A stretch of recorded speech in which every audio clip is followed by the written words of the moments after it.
Purihin ang Diyos. Magandang araw po sa lahat ng ating mga tagapakinig sa atin pong programa na isinasagawa tuwing 6 a.m. in the morning dito po sa Pilipinas. So, ako po ay minsan pa bumabati sa inyo ng mapagpalang araw sa lahat ng ating mga tagapakinig at taga-subaybay ng programang ito diyan po sa Amerika, sa New Zealand, Singapore, sa China, sa iba't iba pang lugar, maging sa Canada po ay may tagapakinig po tayo, at sa iba't ibang lugar ng ating mahal na bansang Pilipinas, sa Luzon, Visayas, Mindanao. Isang mapagpalang araw po ang pagbati ko sa inyong lahat sa iba't ibang mga denomination, organization, relihiyon. Kayo po ay welcome na makinig sa atin pong programang Bread of Life. Na saan po ang pangunahing layunin nito ay ihatid sa atin ang masustansyang salita ng Diyos na siyang pagkain ng ating buhay espiritual. Salamat po sa mga maagang gumising, kila Sister Myrna, sa iba't iba pang mga nakabukas ngayon, ila Sister Ana, at sa iba pang mga tagapakinig. Salamat po, samahan po ninyo ako sapagkat muli pong isasahimpapawid ang programa na Bread of Life sa pamamagitan po ng live streaming, at alam ko po na ito ay kaparaanan ng Diyos para kayo ay patuloy na hatdan ng mabuting balita ng ating Panginoon. Okay? So, ngayon po tayo po ay magpapatuloy sa pagtatalakay sa paksa patungkol po sa biblical lockdown, at ang pag-uusapan natin ngayon ay yung encounter ni St. Paul sa ating Panginoong Hesukristo at kung paano siya naka-experience na siya ay ini-lockdown before siya ginamit ng Panginoon sa kanyang ministeryo. So, kung kayo may mga Biblia, mangyari pong buksan ninyo ang aklat po ng mga gawa sa kabanatang 9 o chapter 9 ng Book of Acts. Sa salin ng mabuting balita, ganito po ang ating mababasa beginning verse 1 up to 18. Sabi po dito, samantala masidhi ang pagnanais ni Saulo na usigin at patayin ang mga alagad ng Panginoon, kaya't lumapit siya sa pinakapunong saserdote at humingi ng mga sulat para sa mga sinagoga sa Damasco upang madakip niya ang sinumang matagpuan niya roong kaanib sa bagong pananampalataya, maging lalaki, maging babae, at madala sa Jerusalem. Verse 3, naglakbay si Saulo patungong Damasco. Nang siya'y malapit na sa lungsod, biglang kumislap sa paligid niya ang isang nakasisilaw na liwanag mula sa langit. Verse 4, ano pat nasubasop siya at narinig niya ang isang tinig na nagsalita sa kanya, Saulo, Saulo, bakit mo ako inuusig? Sino po kayo, Panginoon? Tanong niya. Ako'y si Jesus, ang iyong inuusig, tugon sa kanya. Verse 6, tumindig ka't pumasok sa lungsod, sasabihin sa iyo roon kung ano ang dapat mong gawin.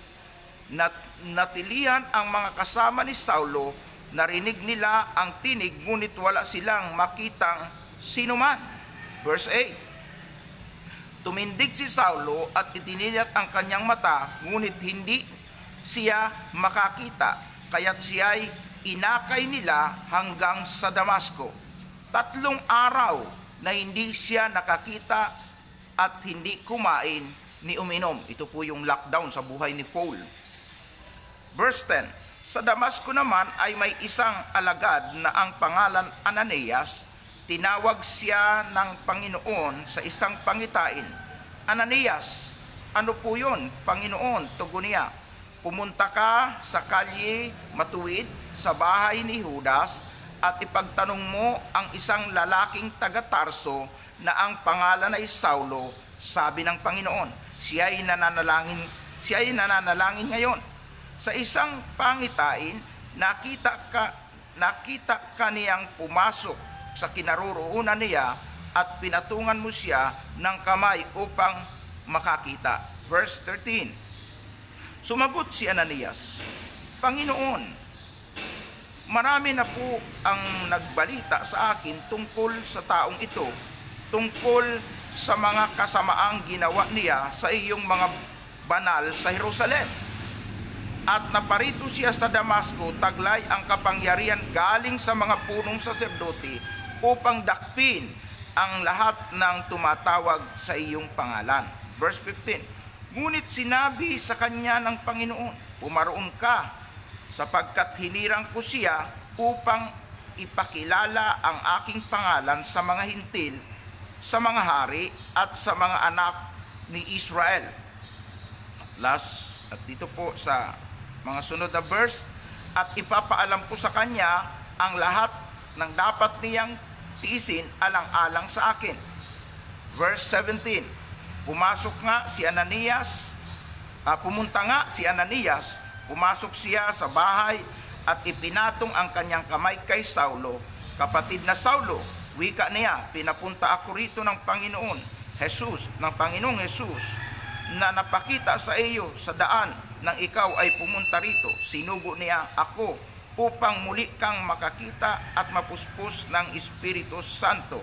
Pagdakay may nalaglag na tila mga kaliskis mula sa mga mata ni Saulo at nakakita siya, tumindig siya, agad nagpabautismo. Last verse.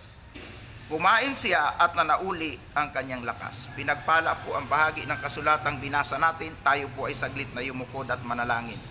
Mabiyaya, mapagmahal na Diyos, ang manaming makapangyarihan sa lahat, itinataas ko po sa iyo ang mga bahagi ng kasulatang binasa upang sa bahaging ito ng kasulatan ay magbigay po kayo ng makapangyarihang mensahe at aral na magdudulot ng encouragement, ng kalakasan, katatagan, at kabusugan sa aming buhay espiritual. Pagpalain niyo, Panginoon, ang lahat ng mga tagapakinig na sila po ay maglaan ng sapat na oras para ang mensahe na ihahayag ng iyong lingkod ay tunay na matanggap nila at ito po ay maintindihan nila, maging pagpapala ito sa kanilang buhay. Dalangin ko, Panginoon, mangusap po kayo sa aking labi at tunay nga na kayo ang magbigay sa akin ng wisdom, knowledge, power, and anointing para po maayos ko pong maipangaral ang iyong salita sa lahat ng aking mga tagapakinig. Salamat po, Panginoon, at inaasahan po namin ang pagsama ng iyong banal na Espiritu at ang pagpapala mo sa lahat ng aming gagawing pag-aaral sa umagang ito. Salamat po, ito po ang aming pagsamo at dalangin sa pangalan po ni Jesus. Amen and amen. Hallelujah. Glory to God. Glory to Christ Jesus. Okay, bumabati po ako sa aking pinsan, si Julie. Siya po ay nasa Canada. Nakasubaybay din po siya sa atin pong Daily Bread. At sa iba pa po nating mga tagapakinig sa iba't ibang dako ng ating mahal na bansa, sa iba't ibang bansa, bumabati po ako sa inyo ng isang mapagpalang araw. Samahan po ninyo ako sa atin pong tatalakaying paksa patungkol po sa lockdown sa buhay ni St. Paul. So, ito po si St. Paul, tinawag po ito nung una na Saulo. At kung aaralin po natin ang istorya, alam ho ninyo, ito po si Pablo, bago po ginamit ng Panginoon, Saulo po ang pangalan niya. So, hindi ho maganda ang background niya nung una, sapagkat siya po ay taga-usig, taga-pag-persecute po sa mga Kristiyano.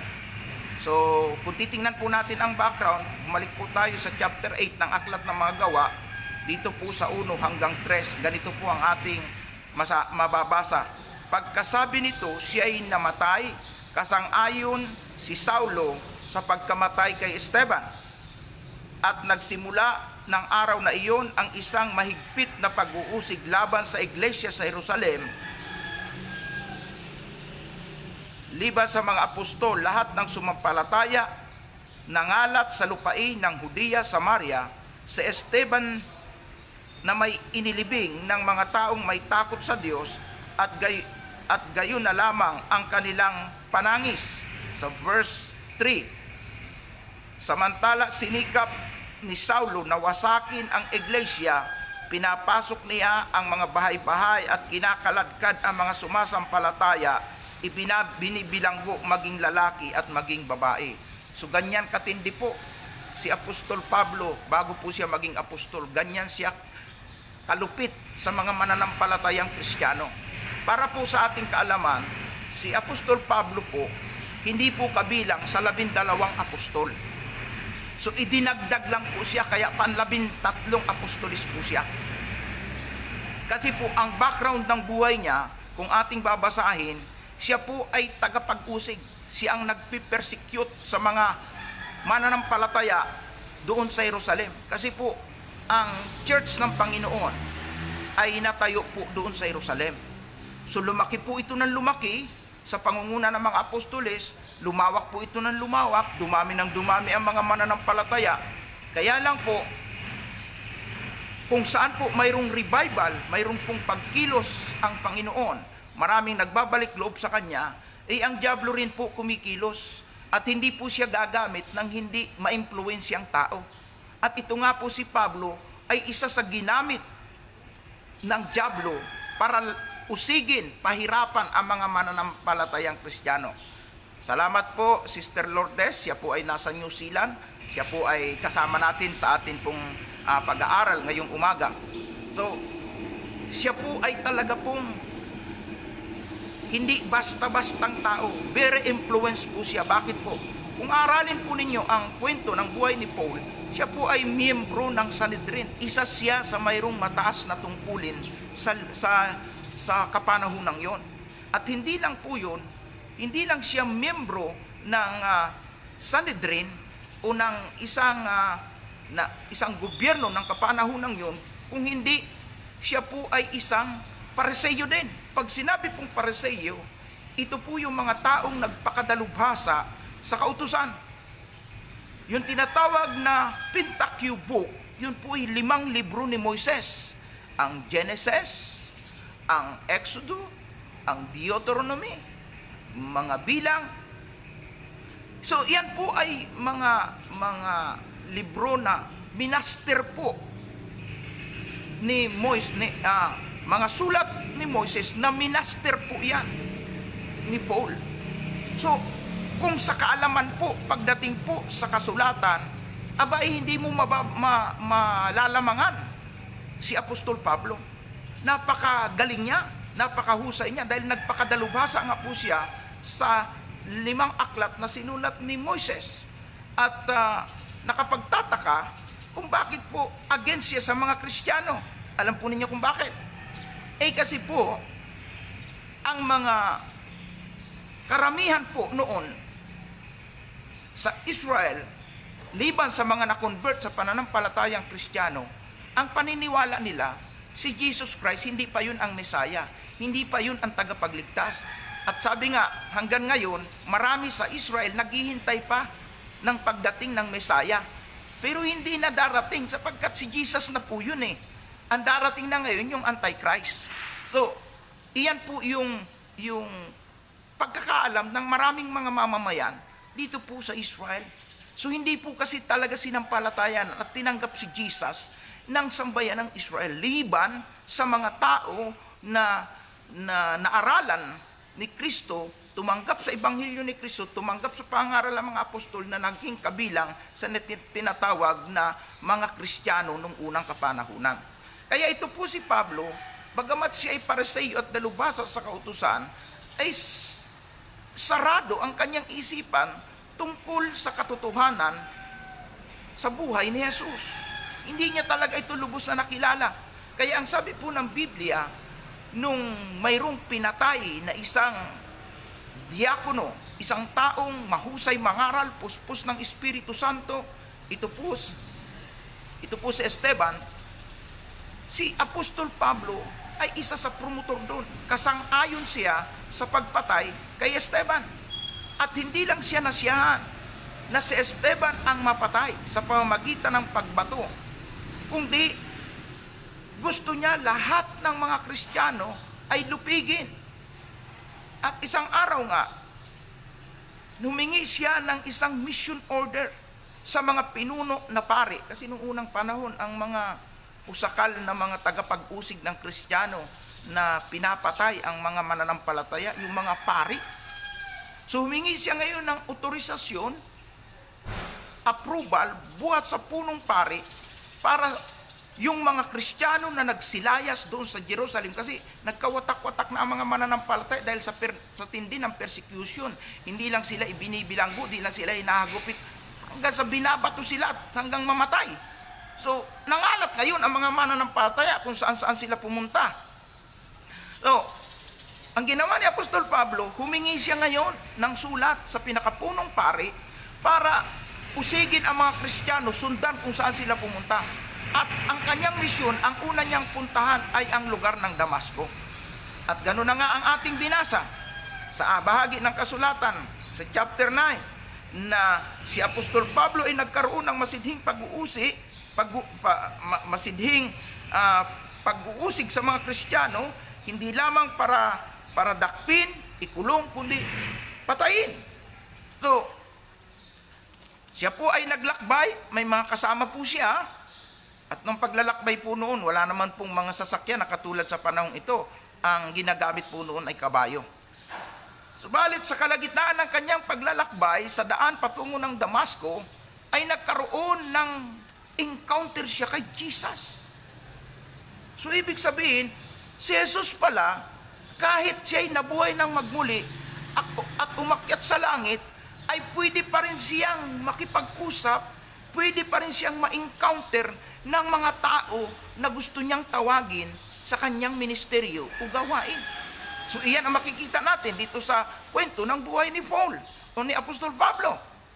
So habang siya'y naglalakbay, nakasakay sa kabayo, may mga kasama siya. Ang sabi ng bahagi ng kasulatang ating binasa, nang siya'y malapit na sa lungsod, biglang kumislap sa paligid niya ang isang nakasisilaw na liwanag mula sa langit. Sa verse 4, anupat na subsub siya at narinig niya ang isang tinig na nagsalita sa kanya, Saulo, Saulo, bakit mo ako inuusig? Sino po kayo, Panginoon? Tanong niya.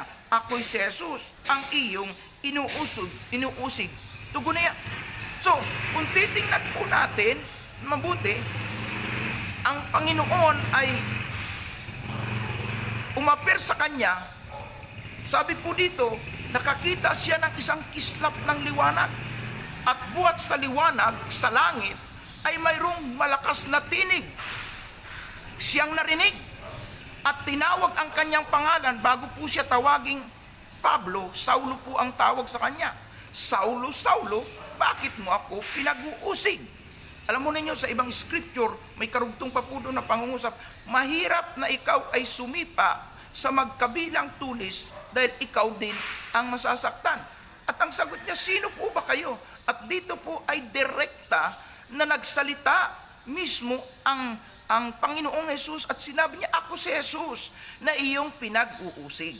So, kung titingnan po natin, walang direktang persecution na katulad ng mga ginawa ng mga Hudyo na nagpako, nangutya, nagputong ng krus. Walang direktang pag-uusig si Pablo o si Saulo sa ating Panginoong Jesus. Ang kanyang pinag-uusig ay ang mga mananampalataya na na-convert sa pananampalatayang Kristiyano, mga mananampalataya kay Jesus. Ito yung mga tao na pinangunahan ng mga apostol. Ito yung iglesia sa Jerusalem. Ito yung kanyang pinipersecute. Ito yung kanyang inuusig. Makikita po natin ang isang katotohanan ayon po sa bahagi ito ng kasulatan na binasa natin, na kapag pala itong mga mananampalataya, ang mga lingkod ng Panginoon, pinersecute, kinalaban, inapi, iyan pala habang ginagawa ng tao sa mga mananampalataya, sa mga man and women of God, hindi nila ginagawa yan doon sa tao, kundi higit sa lahat sa Panginoon nila ginagawa. Matindi po ano? Kaya yung sinabi kay Abraham, ang sino mang magpala sa iyo ay aking pagpapalain, at ang sino mang sumumpa sa iyo, aking susumpain. Kaya po, totoong-totoo, na kapag pala tayo po ay gumawa ng hindi maganda sa mga taong naglilingkod sa Diyos, sa mga taong ginagamit ng Diyos, iyon ay hindi mo ginawa doon sa tao, kundi una mo yung ginawa sa Panginoon. Kaya nga sabi ng Panginoon, ang sino mang tumanggap sa inyo, ako ang tinanggap. So, ang ibig pong sabihin, ang mga taong naglilingkod sa Panginoon, pag pinagmalasakitan natin, tinulungan natin, kinalingat natin, ginawa natin ng mga mabubuting bagay, hindi mo ginawa yun sa Kanya, kundi ginawa mo sa Panginoon.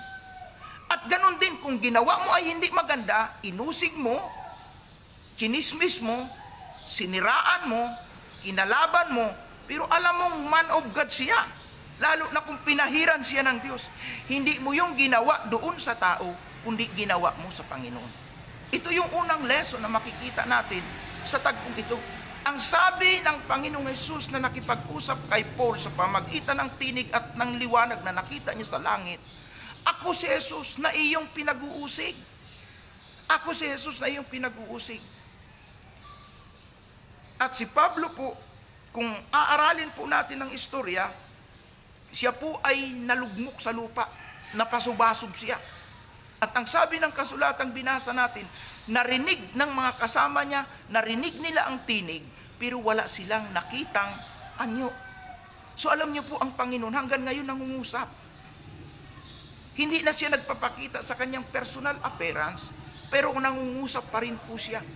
At ako po ay maraming beses na nakarinig ng tinig bago po ako ginamit ng Panginoon bilang mangangaral ng kanyang salita. So, gusto ko pong ipakita sa inyo, sa istorya pong ito, narinig mismo ang tinig ng Panginoon. Eh sabi nung iba, ay ang Panginoon hindi na pwedeng magsalita, hindi na pwede siyang mangusap uli. Bakit? Ang Diyos ba nung panahon ng mga patriarka, ng mga banal na propeta, at panahon ng mga apostoles, hindi ba siya pa rin ang Diyos natin ngayon? Kung paano siyang umaaper sa mga unang tao noon, umaaper pa rin siya sa taong gusto niyang kausapin. Ha? So dito, makita natin, narinig mismo ang tinig ng Panginoon. At nung marinig ang tinig ng Panginoon, si Saulo po ay nalugmok. Ganun po ka-powerful si Lord. Kaya nga po, nung ako po ay magkaroon ng encounter, nanigas po yung buong katawan ko, nanginig po ako. At humagulgul ng iyak.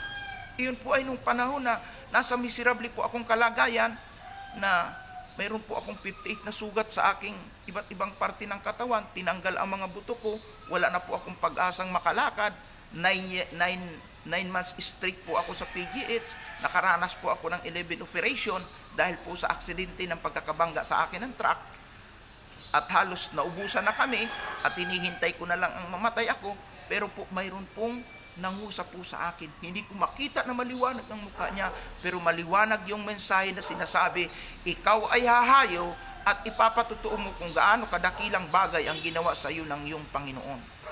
At nanginig ang buo kong katawan, humagulgul po ako, umiyak ng umiyak, hanggang sa nawala siya sa aking harapan at napagtanto ko na mayroong personal encounter ako sa Panginoon. Same sa personal encounter ni Paul na narinig niya ang tinig ng Panginoon.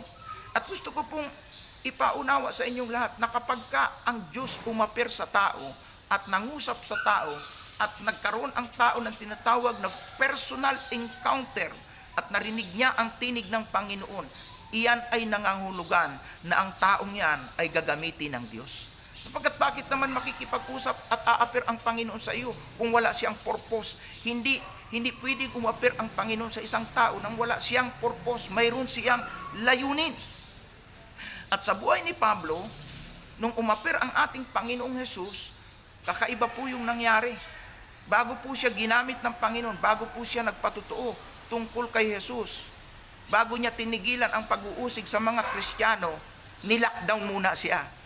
Kaya sabi ko, karamihan ng mga pag-aaral natin ay related po sa lockdown. Ang tawag nga lang dito, biblical lockdown, na inaangkla po natin sa nangyayari ngayong panahon na nagkakaroon ng mga lockdown sa iba't ibang bansa. Kaya lang po, ito pong ginagawa natin, biblical lockdown, na aking sinusuri at pinag-aaralan yung mga pangyayari na naganap sa kasaysayan ng Biblia, from Genesis to Revelation po. Tatalakayin po natin yan yung mga biblical lockdown. At tayo ngayon po ay nandito na po sa kwento nga ni Pablo. Bakit ko po nasabi na si Pablo po ay nagkaroon po ng lockdown sa buhay niya bago siya ginamit ng Panginoon? Ay una pong nilak sa kanya yung mata niya Nabulag po siya. Hindi siya nakakita. At sabi po doon ay inakay siya ng mga kasamahan hanggang dinala siya doon sa isang lugar na tinatawag na Daang Matuwid. At nung nandun na siya, ang sabi po doon, siya po ay inilockdown. 3 araw at 3 gabi, wala siyang nakikita. Pero doon sa panahong yon, ay napagtanto niya, na-realize niya ang kanyang mga pagkukulang, mga kasalanan sa Panginoon, at napag-isip-isip niya ang kanyang ginagawa ay laban sa kalooban ng Diyos. Yung kanyang pinanindigang pananampalataya, hindi pala yun ang tama. Na yung paniniwala niya na ang kanyang mga pinag-uusig ay mga taong hindi kinasihan ng Diyos o mga tao na wala sa tamang pananampalataya. Na-realize niya na mali, ito pala yung nasa tamang pananampalataya. At sa panahon ng lockdown ni Apostol Pablo, na pagtanto niya, na pag-isip-isip niya, na kailanman ay hindi mo pwedeng kalabanin ang Diyos. Dahil pag kinalaban mo ang Diyos, ikaw rin ang masasaktan, ikaw din ang mahihirapan. At dito rin po makikita natin sa kwentong ito na ang tao po ay pag kumalaban po sa Diyos, bukod sa ikaw ay magsasuffer, aanihin mo yung consequence ng mga ginawa mong pagkakasala laban sa Diyos. Bakit ko po nasabi yan? Di ba, binasa natin kaniya kasang-ayon siya sa pagpapabato kay Esteban. Kaya nung siya tawagin na ng Panginoon, naranasan din niya na siya pinagbabato. So may consequence yung ginagawang pagkakasala ng tao laban sa Diyos. Oo, gagamitin ka ng Diyos. Oo, kikilos ang Diyos sa buhay mo. Kaya lang po, may consequence na aanihin mo sa buhay mo. Kaya nga po mga iniibig kong mga kapatid, talagang mahirap pong lumaban sa Diyos. Dahil po aanihin mo yung iyong ginawang pagkakamali, aanihin mo yung consequence po nun. Anong consequence kay Pablo? Nabulag siya, 3 araw siyang bulag. Ano pong ipinakikita doon? Na ibig sabihin, iyan yung pagkatao mo, bulag ka sa katotohanan. Alam mo yung mga taong kumakalaban sa salita ng Diyos, hindi na nampalataya sa salita ng Diyos, nang uusig ng mga Kristiyano, bulag po yan Na kung saan, ang sabi po doon sa 2 Corinthians 4:4, na binulag ng Diyos ang pag-iisip ng mga tao para hindi sila makakita ng liwanag ng mabuting balita. Hindi po ito tumutukoy sa kabulagan sa natural na paningin, kundi yung tinatawag na kabulagan sa espiritual, na malabo ang kanilang kaisipan, hindi nila naintindihan ang mga aral tungkol sa Diyos. Kaya nga, napakahirap sa mga tao na malabo ang pagkaintindi tungkol sa Diyos, sapagkat sila po ay nagsasalita ng mga laban o gumagawa ng mga laban tungkol sa Diyos. Iyan ang buhay dati ni Pablo. Pero ipinapakita po sa banal na kasulatan na kahit na gaano katigas ang ulo ng tao, kahit gaano katigas ang puso, kahit na po pala tao na kumakalaban, kumukontra, ay pwedeng baguhin ng Diyos at pwedeng tawagin at gamitin na maging apostolis niya. Iyan ang makikita natin sa buhay ni Apostol Pablo. Sa akin nga po, nagkaroon po ako ng karanasan doon po sa lugar po ng Masbate. Magsasampung taon na po ang nakakaraan, 2010, nag-mission po ako doon. At ako po ay sinamahan po ng mga taga Lighthouse Church sa isang krusada, na kami po ay dumaan sa ilog, nagbalsa, sumakay sa habal-habal. Medyo malayo po yung aming bibiyahe bago po kami nakarating sa lugar na pagdausan ng krusada. Naghingi po kami ng permit sa kapitan. Pinagamit po sa amin ang open place doon sa kanilang plaza, kaya lang po dumilim at bumagsak ang ulan. So ang sabi sa amin ng kapitan, gamitin namin ang chapel ng Catholic pagka umulan. So ginamit po namin ang Catholic chapel. Ang naging problema po, hindi po naalaman nung tinatawag na president ng Catholic Action Group. So, nagalit po ito. At sa kalagitnaan po ng aming preparasyon, mag-start na po kami ng gawain, mag-praise and worship na, dumating po yun pong presidente ng Catholic Action Group at kami po'y pinalalayas doon sa chapel. Ay, ang lakas po ng ulan. At ang matindi po nito, nung dumating po sa amin, may dala pong baril. May disabog po siya.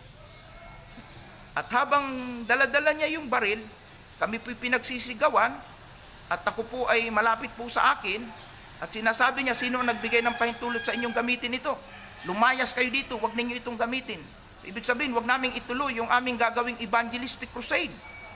So dahil may baril, ako po'y sinisingyasan nung aking mga kasamahan na iligpit na daw namin ang mga gamit, wag nang ituloy yung krusada.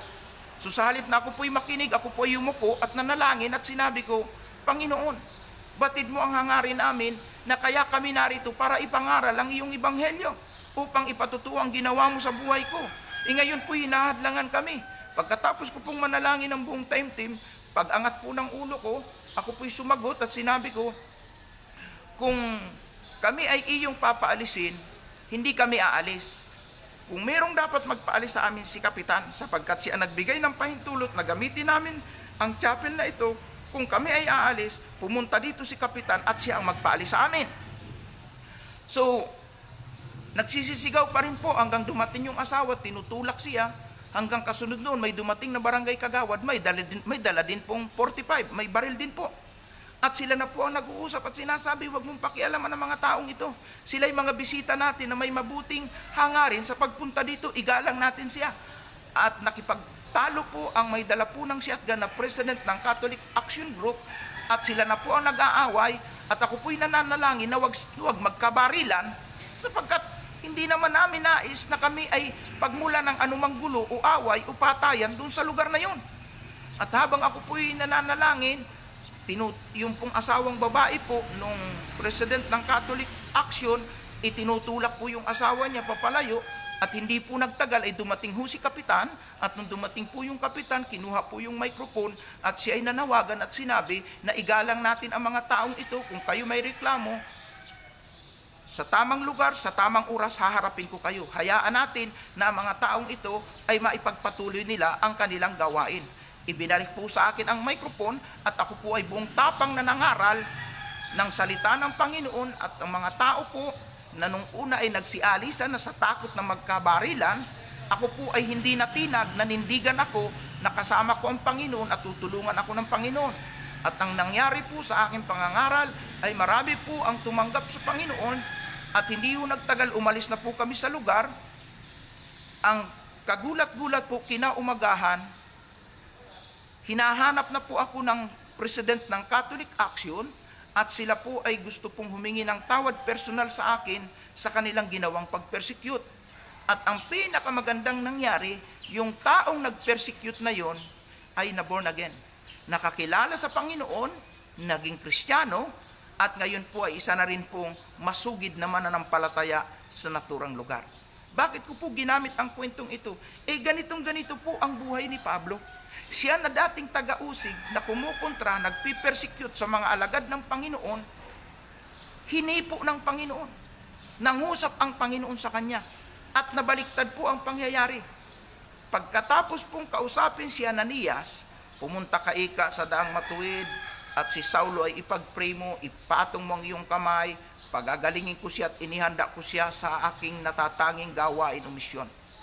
So si Ananias po nung unay hindi halos agad nag-response. Ang dahilan po ay takot po siya dahil balita niya na itong Pablong ito ang pangunahing tagapag-persecute at pinapapatay ang Kristiyano. Pero ang sabi ng Panginoon, basta puntahan mo siya at ipag-pray mo siya.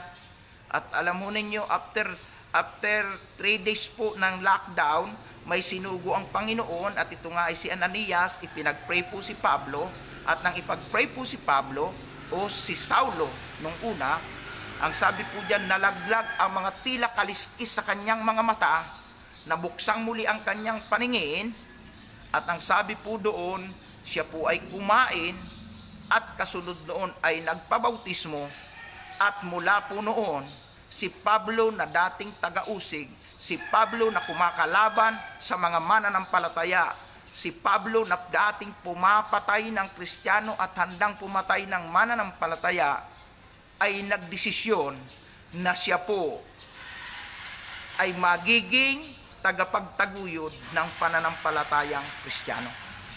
So, grabe po talagang sa Diyos walang imposible, walang matigas na puso. Kahit po pala tao na laban sa Panginoon ay kayang baguhin ng Panginoon. Pagka po ang Diyos kumilos, kahit na imposible, nagiging posible. At ganito na nga po ang pangyayari. Si Pablo po ay ginamit mightily ng Panginoon. Pero before siya ginamit mightily ng Panginoon, nagkaroon muna siya ng 3 araw na lockdown. Hindi lang yung siya ay nilockdown sa isang lugar o sa isang kwarto na hindi siya makaalis, na hindi siya makalabas, kundi pati paningin niya nilockdown. Hallelujah! Binulag. Hindi siya nakakita. Pero pag ang tao po kasi gagamitin ng Panginoon, siya rin ang gagawa ng kaparaanan. Para kung anuman yung sakit na naranasan mo, kung anuman yung hirap na naranasan mo, siya din ang tutulong para malagpasan mo yon. So si Pablo nabulag, pero siya din ang nagpadilat, siya din ang nagpapanumbalik ng lakas, at matapos baguhin ang kanyang puso at isipan, si Pablo po ay naging mangangaral ng Ebanghelyo at nabilang sa ika-13 apostol. Sabi ko sa inyo, hindi siya kabilang sa 12 apostoles, siya po ay ika-13, kaya 13 po lahat ang apostol. At ang pagiging apostol ni Pablo ay para po sa mga Gentiles. Ano po yung Gentiles? Lahat po ng bansa na hindi kasama sa bayang Israel ay tinatawag nating Gentile nation, yung walang tipan, walang pangako, walang relasyon sa Diyos. Ang tawag po dyan ay Gentile nation. Kaya lang po, nang ang tao kumilala at tumanggap kay Kristo, sila po kahit hindi bayan ng Diyos ay tinatawag na bayan ng Diyos. Kaya tayo na po ngayon ang spiritual Israelites na mga nanampalataya at tumanggap sa Panginoon na tinawag ding mga Kristiyano. At ito po si Pablo, nung siya po ay magdesisyon na magpagamit na po sa Panginoon, kung aaralin po natin ang Biblia, dahil siya po ay isang matalinong tao, siya po ay isang aral na tao, professional po siya po ay magaling na manunulat. Kaya siya po ang sumulat ng aklat, mula sa aklat ng mga taga-Roma hanggang Pilimon. Halos karamihan ng aklat ng Bagong Tipan, si Apostol Pablo po ang sumulat. So hindi lamang po siya talaga mahusay at gifted na mangangaral, kung hindi siya po ay isang mahusay din na manunulat. Dahil karamihan nga po sa aklat ng Bagong Tipan, si Pablo po ang sumulat. At ito pong Pablong ito, siya po yung tinatawag na apostol ng mga hintil, na sa pamamagitan niya, ang mga bansa na hiwalay sa bansang Israel ay mapaabutan ng banal na ebanghelyo, ng aral ng mabuting balita ng kaligtasan. Kung aaralin po nating mabuti ang Biblia, yung 12 apostoles ay nakapokus lang po talaga yun doon sa Jerusalem sa mga Israelites. Pero po si Pablo po ay talaga pong siya po ang ginamit na naglakbay sa iba't ibang mga bansa na nagdala ng mabuting balita ng kaligtasan sa mga taong hintil, maging sa mga barbaro, maging sa mga Griego at iba't iba pang lahi. Kaya nga siya po ang apostol natin. So, tayo po kasi ay kabilang sa tinatawag na Gentile nation. Tayo po ay kabilang sa mga tao na nanampalataya, na nahiwalay sa bayang Israel, na sa pamamagitan ng paggamit sa buhay ni Apostol Pablo, tayo po ay nahatdan ng mabuting balita. Kaya po si Pablo po ay talaga pong magandang huwaran, lalong-lalo na sa ating mga mananampalatayang Kristiyano sa huling panahon ito. Na dapat po makita natin ang katotohanan dahil ang katotohanan po ang magpapalaya sa atin. So, ang katotohanan yan ay ang ating Panginoong Hesus. At liban na ang tao ay magkaroon ng personal encounter kay Jesus na katulad kay Pablo, hindi mabubuksan ang kabulagang espiritual at hindi niya makikita ang liwanag ng mabuting balita ng kaligtasan. Kaya may mga tao pong ang hirap pong pangaralan sapagkat parang katulad po kay Pablo, sila po ay nabulagan, mga malabo ang kaisipan, mga panatiko sa kanilang relihiyon, panatiko sa kanilang ideolohiya. So, ang tanging daan para po sila ay magkaroon ng kaliwanagan, magkaroon ng kaligtasan, at katulad ni Pablo na nagamit ng Panginoon, kailangan po tayo po ay patuloy na manalangin para sa ganitong klase ng tao. Kaibigan, kapatid, walang ibang gagamitin ang Panginoon kundi tayo na nakakilala sa Panginoon. Yung mga taong nasa dilim, makakakita sila ng liwanag sa pamamagitan ng mga tao na nakatagpo sa liwanag. Hindi natin maililigtas ang mga tao na nasa dilim kung tayo mismo nasa dilim. So tayo na nakatagpo ng liwanag ng Ebanghelyo ni Kristo ang gagamitin para po yung mga tao na walang pagkakilala sa Diyos ay makakilala sa Diyos. Hindi natin pwedeng asahan ang mga kultong relihiyon. Hindi natin pwedeng asahan na sila ang gamitin para ang tao maligtas.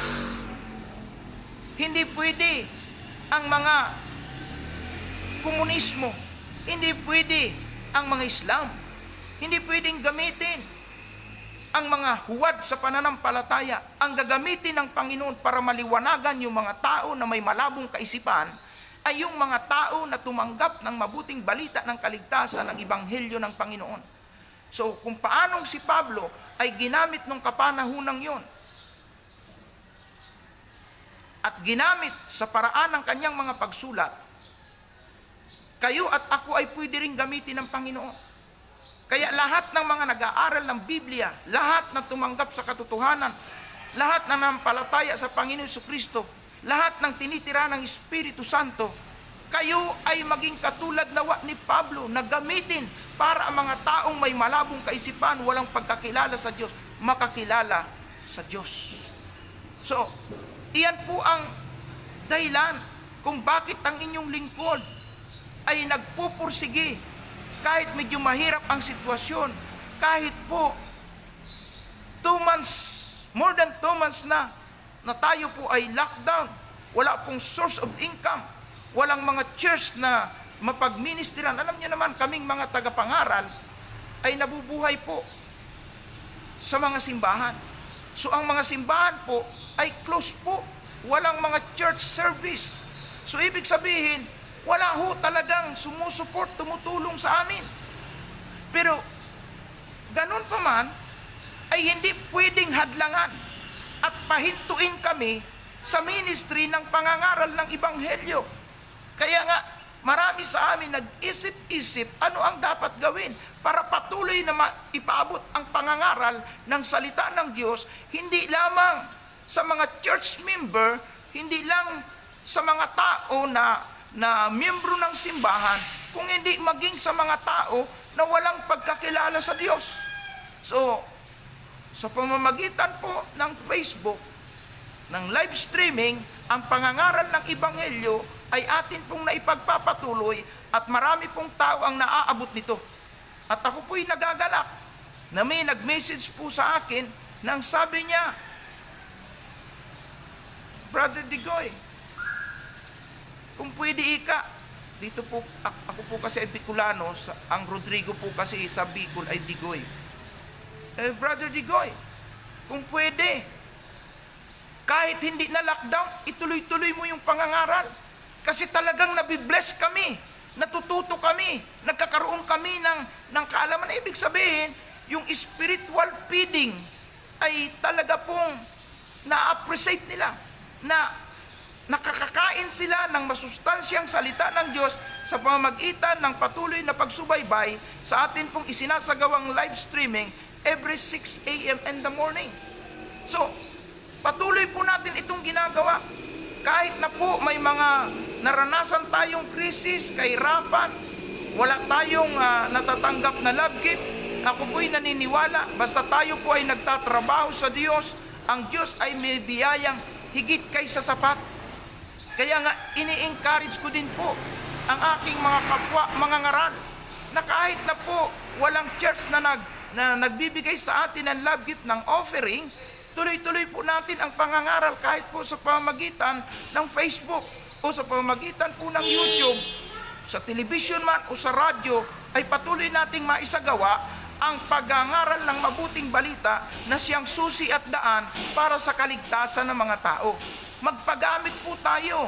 Wala na po ang mga unang apostol, wala na po si Apostol Pablo, kinuha na sila ng Panginoon, pero ang kanilang mga aral na nasa banal na kasulatan ay nandito po sa atin, at tayo po nanampalataya na tumanggap ng mabuting balita sa huling kapanahunang ito ang magpapatuloy ng pagganap ng pangangaral ng Ebanghelyo para po ang mga tao ay makakilala sa Diyos, mabuksan ang kanilang kabulagang espiritual, matanggap nila ang mabuting balita, at tulad din natin, magkaroon sila ng kaligtasan at magkaroon ng pag-asa sa buhay na walang hanggan. So tayo po ay patuloy na gumaganap ng ministeryong ito. Wala tayong tinatangi, wala tayong pinipili, anumang denomination, anumang reliyon, anumang organisasyon ang ating kinabibilangan, anumang organisasyon at reliyon ang inyong kinabibilangan. Nais ko pong sabihin sa inyong lahat na kayo po ay mahal ng Diyos, at ang Panginoon ay patuloy na umaabot sa buhay ng bawat isa sa atin. At tayong lahat ay ini-encourage na magpatuloy tayo sa ating pananampalataya, magpagamit tayo sa Panginoon sa kaparaanan, kung ano yung kaloob sa atin, ipagamit natin yan sa Panginoon, lalo na po yung pong pagsishare ng gospel, pagsishare ng mabuting balita sa ating mga kaibigan, sa ating mga relatives, sa lahat ng tao na pwede nating maabot. Bakit po? Tayo po yung magpapatuloy sa ministeryo ni Apostol Pablo. Tayo po ang magpapatuloy sa ministeryo ng mga apostoles, sa ministeryo ng Panginoong Hesukristo. Lalo na nga po sa mga huling yugto ng panahong ito, o tinatawag nating last days, na ang sabi po ng Mateo 24, talatang 14, ipapangaral ang mabuting balita sa lahat ng dako, at sa gayon ay darating ang wakas. So isa po sa mga sign ng muling pagbabalik ng Panginoon at ng katapusan ng mundo ay ang pagpapalaganap ng mabuting balita, at ang gagamitin po sa pangangaral ng mabuting balita o ng Ebanghelyo ay hindi nga po ang mga kultong reliyon, hindi po ang mga huwad na pananampalataya, kundi tayo na nakatagpo ng mabuting balita ng Ebanghelyo ni Kristo. Tayo na tumanggap kay Kristo, tayo na tumanggap ng Espiritu Santo, tayo na nakaalam ng katotohanan tungkol sa Diyos. So mga iniibig kong mga kapatid, ako po ay patuloy nagbibigay ng encouragement sa inyo sa pamagitan po ng buhay ni Pablo, na tayo po ay magpagamit sa Panginoon. Magpagamit tayo sa Panginoon. Dahil po, wala na po tayong pagkakataon. Wag na po yung tayka-tayka. Mayroon pa akong gagawin. Mayroon pa akong mga priority. Ayaw ko munang mag-serve kay Lord. Ito na po yung huling panahon. Magpagamit po tayo. Huwag tayong matakot. Kung mayroong umuusig, may mga tao na nagbabanta sa atin, may mga panganib, huwag po tayong matakot. Dahil maniwala po tayo sa katotohanan na yung Diyos na kumilos nung kapanahunan ni Pablo ay siya pa rin Diyos na kikilos sa atin. Kahit na po yung mga tao kumukontra, nagpipersecute, tuloy lang po tayo. Dahil ang pangako ng Panginoon, hindi niya tayo iniiwan, hindi niya po tayo pinababayaan. Hallelujah. Kahit pinakamatigas na puso, kahit na mga taong salungat, dalhin pa rin po natin ang mabuting balita. I-pray pa rin po natin sila. Dahil ito ang susi at daan para buksan ng Panginoon ang kanilang kabulagang espiritual, para sila ay makakilala at makita nila ang liwanag ng mabuting balita. Tagapakinig ko, kaibigan ko, kayo na patuloy na sumasama sa aking programa na Bread of Life tuwing umaga, pinasasalamatan ko po kayo at ini-encourage ko po kayo, huwag kayong huminto sa paglilingkod sa Panginoon. Anumang problema, anumang pagsubok, anuman ang ating pinagdadaanan, maniwala tayo. Tayo po ay nasa ilalim ng malabay na pakpak ng pag-ibig ng Panginoon.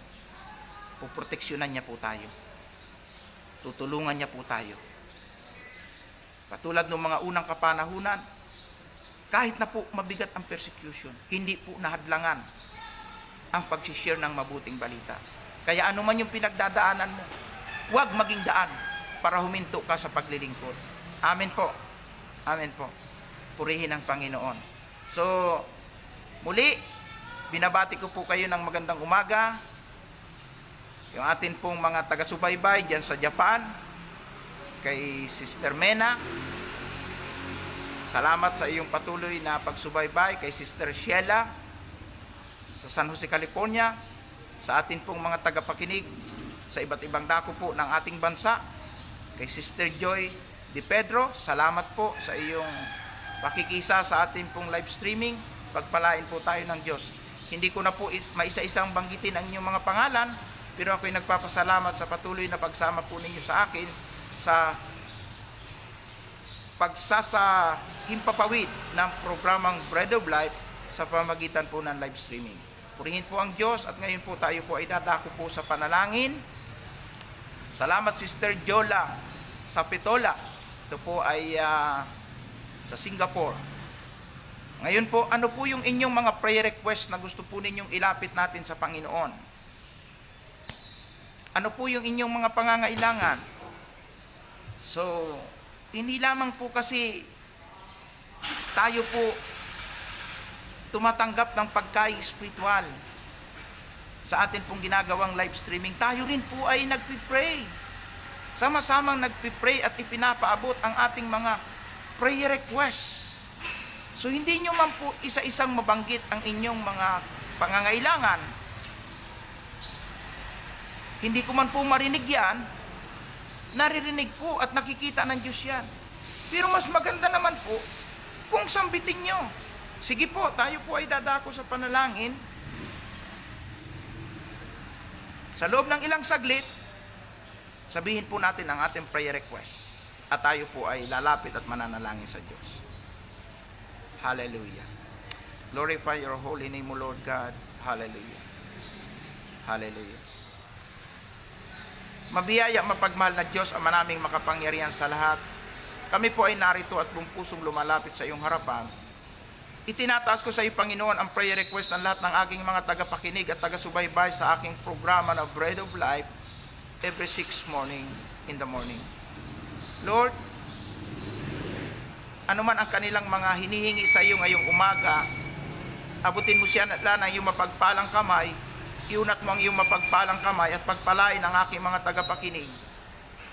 Yung mga may sakit, idinadalangin namin ang iyong pagpapagaling, hipuin mo ang mga bahagi ng kailang katawan na may sakit at tanggapin nila ang himala ng kagalingan sa pangalan ni Jesus na aming tagapagligtas, na aming dakilang doktor at manggagamot. Receive your healing in Jesus' name. Tinatas ko rin sa iyo, Panginoon, ang mga pangangailangan, maging ito man po ay financial problem, ito man po ay pangangailangan, solusyon sa mga problema nila sa kanilang mga trabaho, dahil marami pong walang trabaho, mga pangangailangan sa kanilang mga anak, sa kanilang mga pang-araw-araw na buhay. Ama, sa pangalan ni Jesus, hiningi po namin iunat mo ang iyong mapagpalang kamay at abutin ang bawat kahilingan at prayer request ng aking mga tagapakinig. Ako po'y nanalangin ng buong puso, katagpuin mo sila ayon sa kanilang mga hinain at pangangailangang inilalapit ngayong umaga.